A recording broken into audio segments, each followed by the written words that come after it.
was more salubrious than Britain. So the Chamber of Commerce, I think it was, in Winnipeg, and explained that the mean temperature of the seawater in Hudson Bay was 3 degrees warmer than the mean temperature of the water in January in Lake Superior. This is true. Therefore, they reasoned Manitoba's climate was far superior to that of Ontario or Illinois or Michigan. So there's a lot of this kind of ridiculous boisterous. And then there was also attempts, they thought they could change the climate.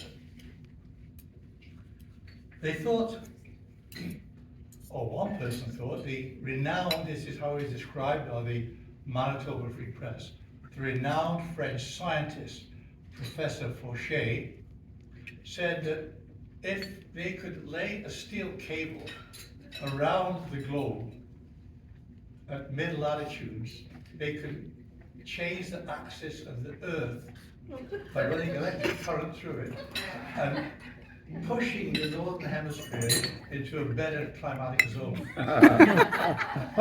He was a scientist, right?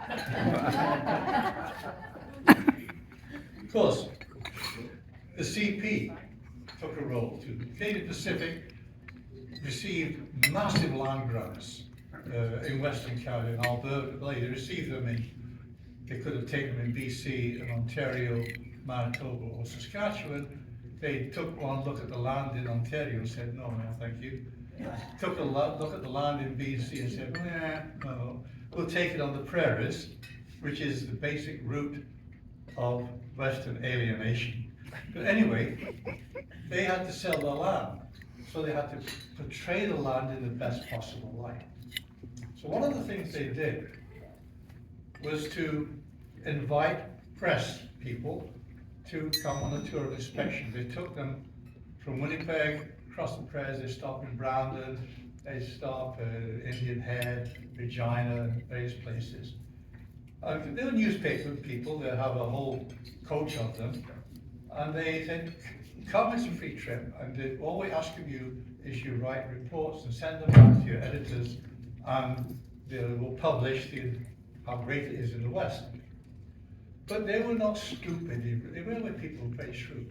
They laid on a free bar car next to the car for the reporters, and it was free booze.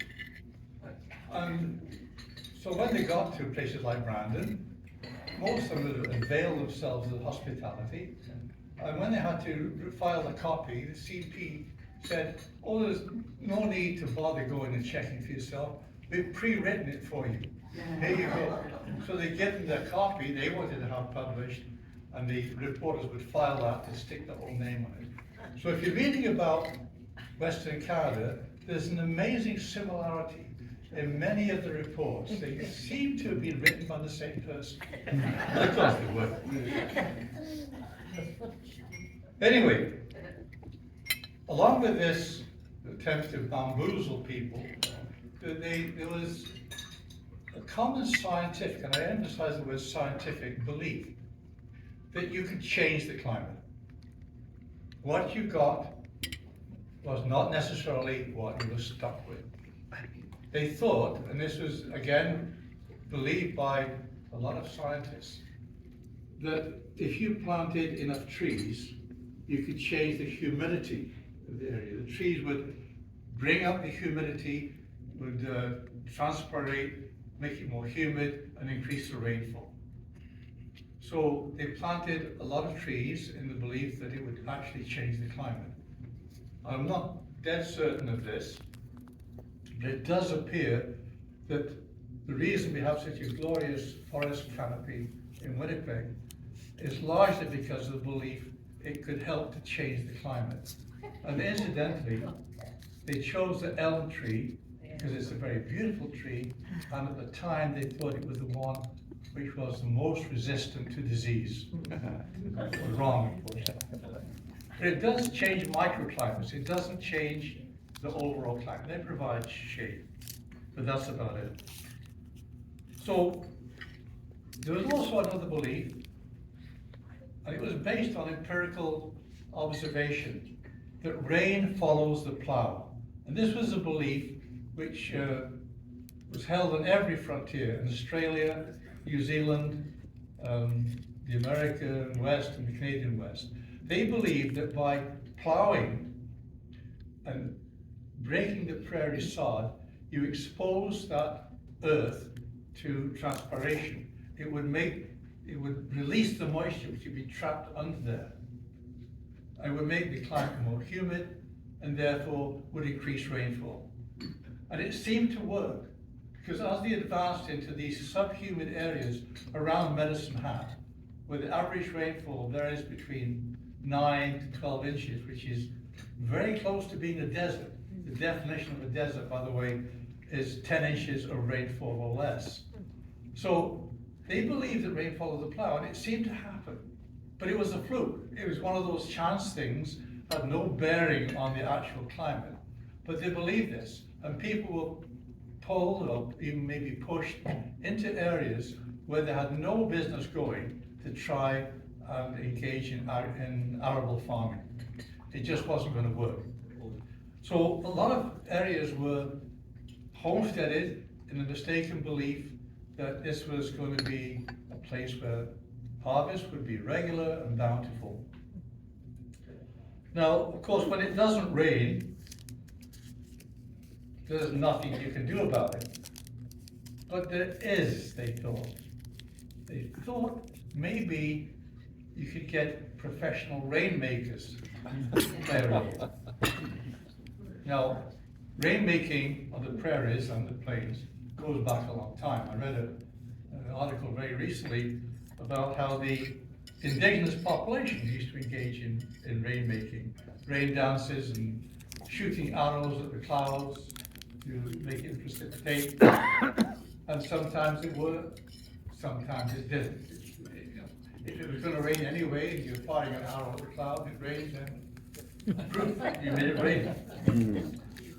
One of the biggest proponents of rainmaking was a Civil War Union captain, whose name, I'll have to check it out, I always get it, pronounce it wrong. It was Captain Dyrenforth, who promoted himself after the war ended to general and became known as General Dyrenforth, but his detractors used to call him General Dryheadsforth. But he persuaded the US Congress to give him $20,000 in 1896 to conduct rainmaking experiments. And Dyrenforth believed that by causing explosions, you could make it rain. And this was based upon a theory which was current at the time, that rain followed big battles. There was a story that there was a huge rainstorm after the Battle of Waterloo. There was a big lot of rain after the Battle of the Somme in 1916, after the siege of Sevastopol in Crimea in the 1860s, I think. There was heavy rains. So they figured that noise caused rain. See, they didn't understand meteorology. So Dyrenforth said, if he could explode dynamite in clouds, this would shake loose the rain. And the noise of the explosion would cause precipitation. So he got $20,000. And in those days, that would be like something perhaps more like 200,000 in present day currency.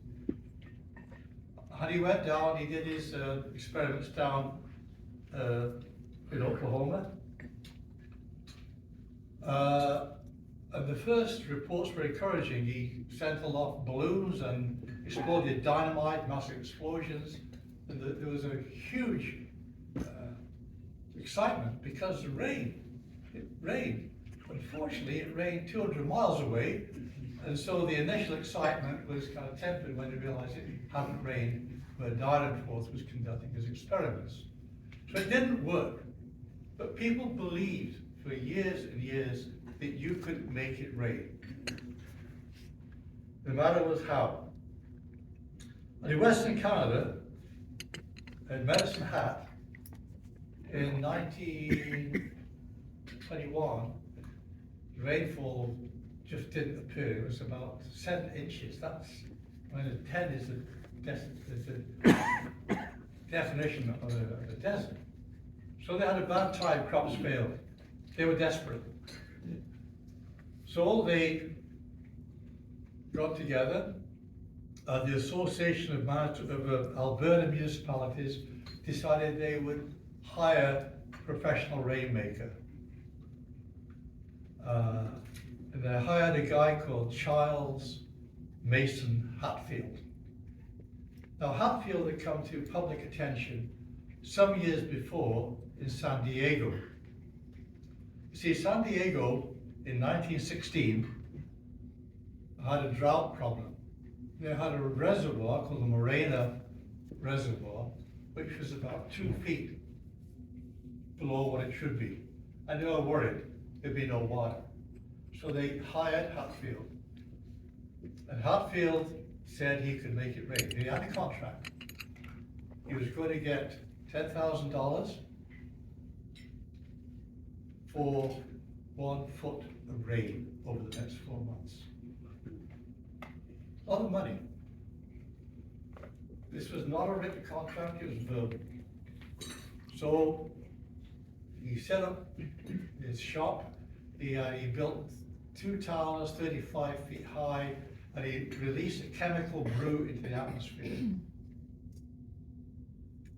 you know what? It started to rain. And it rained. And the reservoir filled up.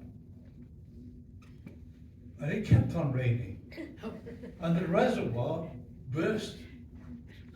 And there was a flood. And it went downstream, and it wiped out the little town of those days of San Diego. 4 people drowned. The town was devastated. So they said, we're not going to pay you. We didn't contract for this, we contracted for 1 foot of rain. Now it turned out, according to people who were a bit more level-headed, it was not Hatfield's chemical brew going into the atmosphere. It was the unusual convergence of 4 moisture-laden air masses. And they happened to converge at one time, and this was a very, very unusual meteorological event. Probably Hatfield had got nothing whatsoever to do with it, but he left town, he didn't get paid. In 1921, Medicine Hat was desperate, and Hatfield had a reputation that rain followed him around, so they contracted with him. $8,000 for 4 inches of rain over 4 months. So when Hatfield showed up in 1921, he must have been a showman. He showed up at Medicine Hat wearing a Macintosh, carrying an umbrella, and wearing rubber boots. And it was a big event. It was reported in the Medicine Hat Daily News that there was a huge banquet. The mood was very upbeat, and Hatfield guaranteed rain. So he went out to a place called Chappice Lake. I don't know if any of you know the Medicine Hat area at all. It's about 20 miles northwest of Medicine Hat. And on top of a hill there, he built a 35-foot tower and began to mix his chemicals and release these chemicals into the atmosphere. And after a day, clouds rolled in, it began to rain. And it rained a lot. And the farmers said, this is great. But anymore, we're going to be flooded out. And it kept on raining. And they were begging Hatfield, stop it raining, please stop it raining. But of course, it couldn't. But after a while, it did stop. And then there'd been a lot of rain, but didn't flood the crops out completely. But then they needed more rains. So they asked him, could he start the rain again? But the moment had passed. He couldn't start it again. By August, the crops had withered, died, and Hatfield took $6,000 of the $8,000 he was promised, which is a lot of money in those days. Be like 150 grand today, and left town. But people were still anxious to have him back, and there was a consortium there. Let's have this guy back again. Even though it's been a failure, they wanted him back. But he didn't return. He went instead to Wisconsin, where a consortium of 3,500 farmers paid him to go and make rain in Wisconsin. Then, Medicine Hat hadn't completely done with rainmaking. In the 1930s, they hired a guy called Donald Johnson. He was from Regina, and he had this device called a universcope. And I have to read this because I can't remember the scientific terminology. The universcope, and I quote, draws moonbeams into the orbit of drought attraction. Anyway, they paid him to come to Medicine Hat, but it didn't work. But before he left, they asked him, we don't want it to rain on the stampede. So apparently Johnson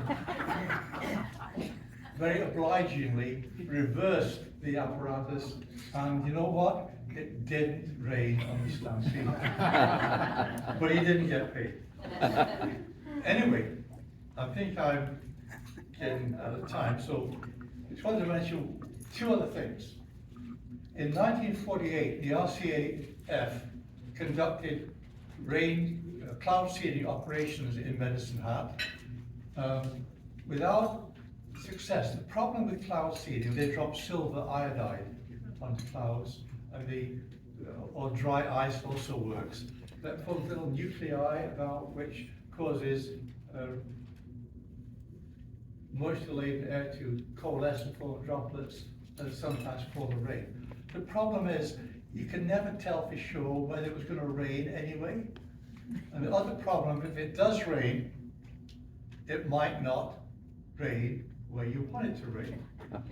So the guy who's got his hay drying doesn't want rain, but the guy whose crops are sprouting, he wants rain, but you can't direct it.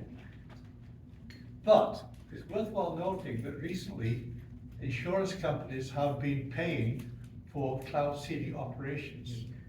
They pay these rainmaking companies whose cloud seed to try and make it rain to reduce their potential of hail. It's not so much for the moisture, it's to prevent hail. The other thing I wanted to mention, it's a bit of a leap, but this is serious business, moisture. The only sure way to guarantee moisture really is through irrigation. And the Mormons did that in southeast Alberta around Raymond and McGrath and Carson. They brought their technology in from the Salt Lake City area and Utah, where they did a lot of irrigation. And they had the social structure to enable them to organize themselves and to irrigate as communities. But right now, there's still a scheme on the cards called NWAPA, North American Water and Power Alliance. And this was a big story in the 1960s, and it's still on the cards, because the one thing they're short of in the States is water. In Nebraska, for example, they're exploiting the Ogallala aquifer, which is a subterranean water layers, and they're pumping it out way in excess of the rate of replenishment. If you've ever flown to Nevada, to Vegas, you'll fly over these big circles in the landscape, the central pivot irrigation. And that's all, or most of it, is drawn from water from the Ogallala aquifer. But it's going down year by year. And there's going to become a point, maybe in the next 50 years or so, it'll be gone. So where do you get the water from? And the answer is Canada. And this is what NWAPA is all about. They're talking about under the scheme, damming up the Rocky Mountain Trench and diverting massive amounts of water from the Mackenzie River down into the States. And if they ever do that, we're screwed. Yeah. Because under the North American Free Trade Agreement, if we sell water in bulk, we can sell it in bottles or by the tank load. But if we put a pipeline in, we have to sell it to the Americans at the same price that we sell it to ourselves. And once we turn on the tap, we could never turn it off. So although some of this stuff is amusing, some of it is dead serious. It's worth thinking about. I would also like to end with one just final remark. 20 years ago, I was in Pembina, North Dakota. And I got talking to a guy there. And he said, you know, my parents used to live in Winnipeg, but they came down to Pembina, where I was born. Thank God. And I said, why thank God? And he said, I could have never taken those Canadian winters. Thank you.